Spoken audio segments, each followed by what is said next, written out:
Assalamualaikum warahmatullahi wabarakatuh. Perkenalkan, nama saya Ikke Nur Fauzia dengan NIM akhir 01 dari kelas 3A Pendidikan Bahasa dan Sastra Indonesia. Di sini saya akan menjelaskan sedikit tentang analisis struktur kalimat frasa berdasarkan metode IC atau Immediate Constituent dalam penggalan isi cerita dongeng Timun Mas.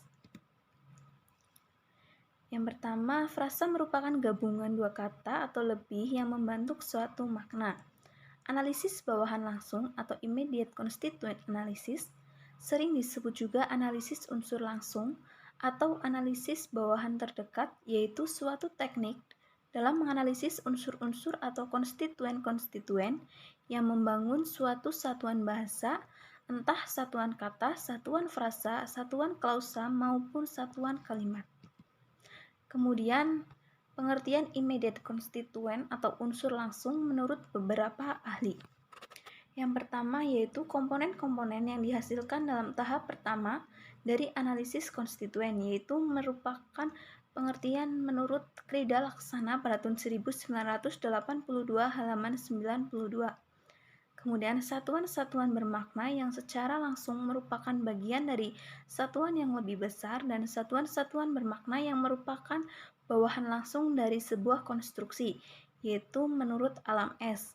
Selanjutnya yaitu satuan-satuan gramatik yang satu tingkat lebih kecil dari suatu konstruksi, yaitu menurut Ramlan pada tahun 1985 pada halaman 42.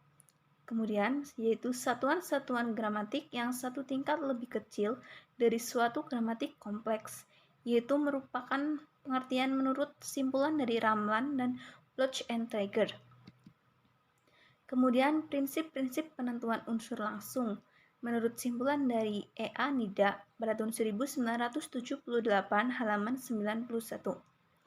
Prinsip yang pertama yaitu pembagian hendaknya sesuai dengan tata hubungan yang bermakna. Kemudian prinsip yang kedua yaitu pembagian hendaknya dilakukan atas dasar penggantian unit-unit yang lebih kecil. Kemudian prinsip yang ketiga yaitu pembagian hendaknya sesedikit mungkin. Kemudian prinsip yang keempat yaitu pembagian hendaknya didukung oleh struktur bahasa secara keseluruhan atau secara umum. Dan prinsip yang kelima yaitu pembagian ke dalam unsur-unsur yang dekat harus lebih diutamakan daripada ke dalam unsur-unsur langsung yang lebih jauh. Kemudian, teknik analisis unsur langsung atau immediate constituent analysis.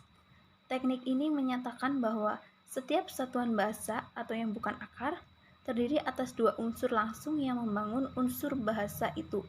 Dalam melakukan teknik ini perlu diperhatikan makna dari bentuk tersebut. Kemudian analisis kalimat frasa dalam penggalan isi cerita pada dongeng Timun Emas. Yaitu penggalan cerita ketika Timun Mas berumur 17 tahun, datanglah raksasa itu meminta Timun Mas. Mbok Rondo berusaha agar Timun Mas tidak diambil oleh raksasa, tetapi raksasa menagih balas budi. Timun Mas berkata bahwa ia akan menyerahkan diri. Mbok Rondo menyuruhnya melarikan diri dengan membawa biji mentimun, jarum, garam, dan terasi. Pada penggalan isi cerita dongeng Timun Emas terdapat kalimat frasa yaitu balas budi, yang memiliki arti meminta imbalan atas apa yang telah diberikan.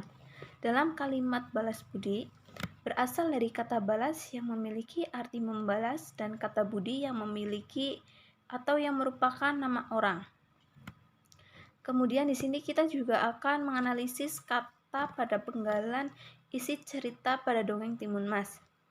Yaitu kata datanglah, kata meminta, kata diambil, kata menyerahkan, kata menyuruhnya, kata melarikan, dan kata membawa. Contoh bagan atau diagram kata pada penggalan isi cerita Timun Mas. Yang pertama pada kata datanglah, itu berasal dari kata datang dan lah. Di situ bisa dilihat pohon akarnya. Dan kemudian yang kedua kata meminta yaitu berasal dari awalan me dan kata minta. Kemudian yang ketiga kata diambil, yaitu berasal dari awalan di dan kata ambil. Yang keempat, kata menyuruh, yaitu berasal dari awalan me dan kata suruh. Kemudian yang kelima, membawa, berasal dari awalan mem dan kata bawa. Untuk satuan-satuan bahasa yang hanya terdiri dari 2 buah konstituen, seperti contoh di atas, tidak ada masalah. Tetapi untuk satuan bahasa yang lebih besar, yang secara kuantitatif terdiri dari beberapa unsur, mulai timbul masalah. Seperti contoh satuan bahasa yang lebih besar pada penggalan isi cerita Timun Mas, yaitu kata menyerahkan, yaitu berasal dari awalan me, kemudian nyerah dan kan, yaitu menyerahkan bisa menyerahkan atau nyerah dan kan. Kemudian melarikan, yaitu berasal dari awalan me, kata lari, dan akhiran kan. Melarikan itu bisa melarikan dan larikan. Demikian materi yang dapat saya sampaikan, semoga dapat bermanfaat. Terima kasih. Wassalamualaikum warahmatullahi wabarakatuh.